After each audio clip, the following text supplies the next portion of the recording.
I have the privilege of being the interim director of the Stein Institute for Aging Research, as well as the Center for Healthy Aging. And in addition, I'm chief of the Division of Geriatrics, Gerontology, and Palliative Care. So I'm thrilled to be with you here today to learn about healthy aging together, and from our wonderful speakers, from the posters outside, and in our conversations with each other. In addition to the roles listed on this slide, I've had the privilege of being a geriatrician for about 30 years. And I view geriatrics as the happiest medical discipline because everyone I see has made it to old age. So really all are success stories. As part of witnessing my patients' adventures in aging, as I like to call them, I've learned a lot from them. And I try to incorporate what I learned from them, as well as from my family and friends and others. So I'm going to share with you some of what I have observed over the years as some of the factors that really are supportive of healthy longevity. So let's start with definitions. I really view healthy longevity as a state of well-being. And I believe, like many others, including the World Health Organization, that everybody can experience this state of healthy longevity. You don't have to look like the people on the top right here who look like they've just finished a strenuous workout and they're still smiling to be considered one who's experiencing healthy longevity. For example, like the woman in the blue top, you might have a mobility impairment that is supported with a walker, but able to do your activities you want to do with that support. Also, you might be like the woman crossing the street, who's severely hyperkyphotic, but still managed to go about her daily business with a smile on her face. So to expand on the prior slide, healthy longevity is a heterogeneous state. So it looks different for every person, and many factors influence this, including but not limited to genetics, environment, habits, psychological and physical characteristics, and more. And healthy longevity can vary over time for each of us. At times, we will be paragons of healthy longevity, and other times, not so much.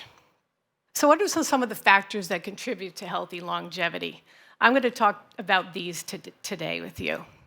So they include keeping active physically, mentally, and socially, having a positive outlook, and being resilient. Again, these are just a few, but the ones I'll talk about. So for all these activities, the phrase use it or lose it is very true.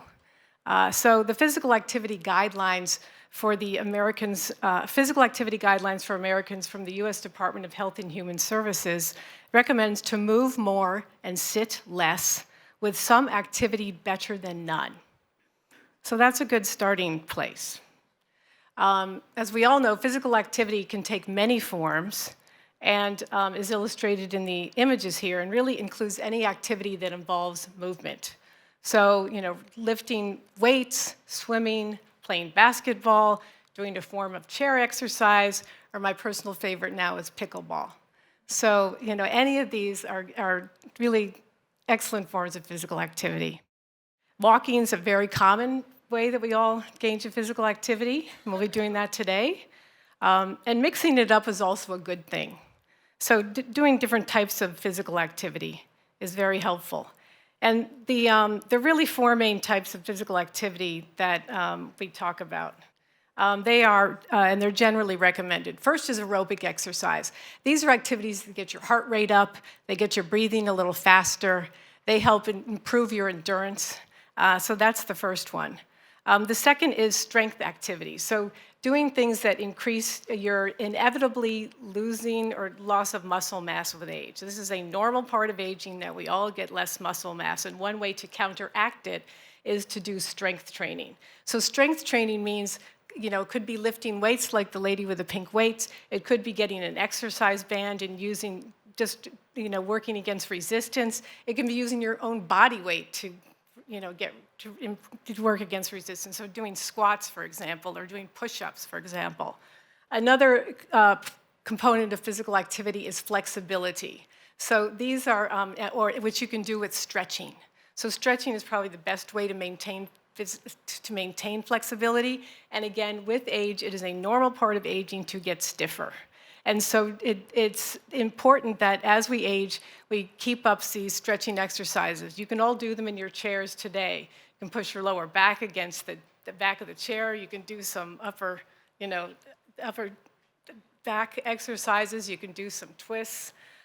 So things like this we should incorporate if we can in our daily activities. And the last component of physical activity that matters is balance. So again, balance is a multifactorial thing. To maintain good balance takes a lot of different inputs from your brain, your body, your sensory system. So to keep that good, again, it's a practice. You can practice doing balance exercises. So that can include, doing something like this.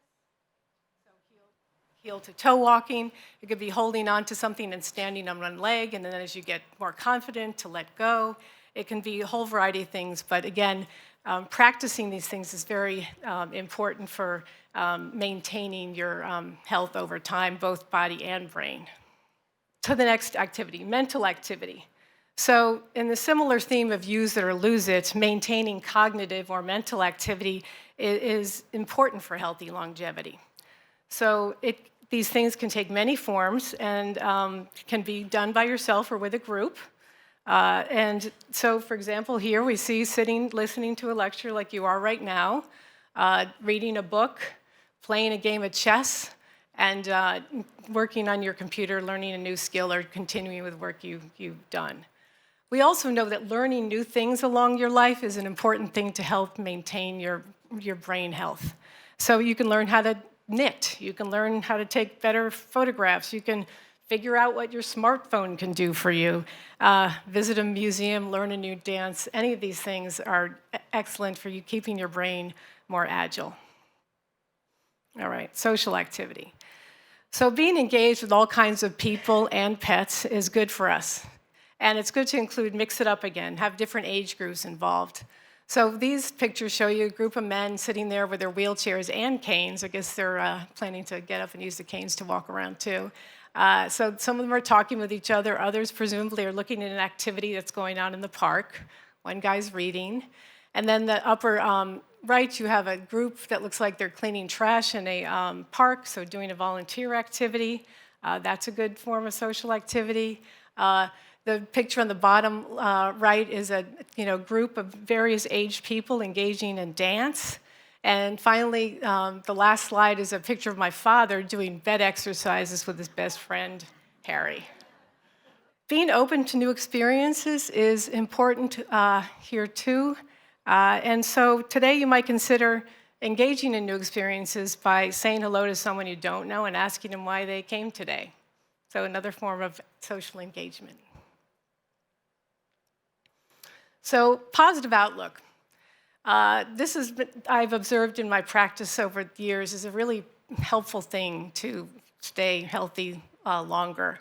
So having a sense of optimism, being hopeful, and having confidence in a positive outcome are all important for living, for healthy longevity. And you can see these people here, you can't tell really if they have a positive outlook by looking at them, but they're all smiling, so you assume it's so. And the person on the far right is someone who I can vouch for his positive outlook. He's a longtime friend of mine named Irving Tragan, who's going to be actually speaking with you all this afternoon. He's on one of our panels. And having a positive outlook can help you cope with adversity, it can reduce stress, and it can improve your immune system, among many other things. So, and even if your default is being sort of more negative, you can practice to be more optimistic.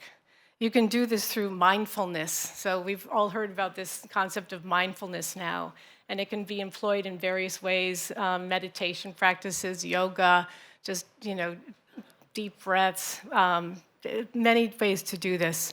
Another way to do it is to keep a gratitude journal, which is a way to just remind yourself every day what went right, what did you have to be thankful for.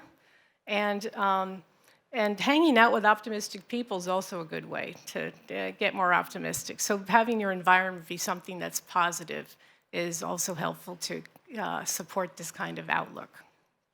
All right, finally, resilience. So resilience I define as being able to bounce back from challenges, being able to adapt well in the face of adversity or other sort of bad thing. And whether it's a physical, emotional, or cognitive challenge, no one is better equipped than an older adult to carry on, in my experience.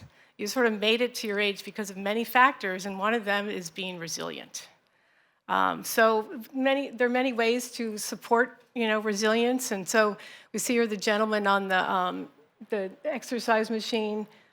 So he's working out. He's working to get through his challenge. He's getting help from looks like a physical therapist with him there to achieve that goal.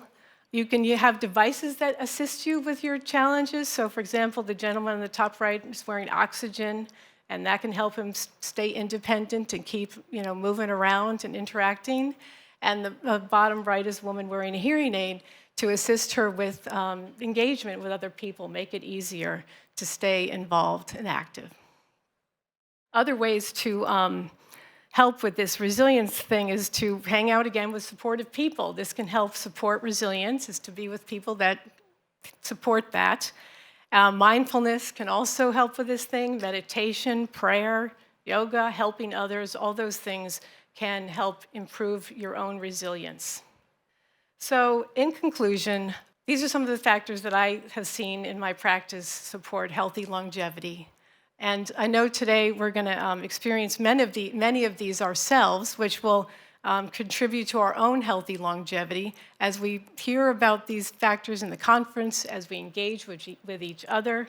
We're going to get better at this. So I know that we're all going to learn a lot today, hopefully have some fun while we do it.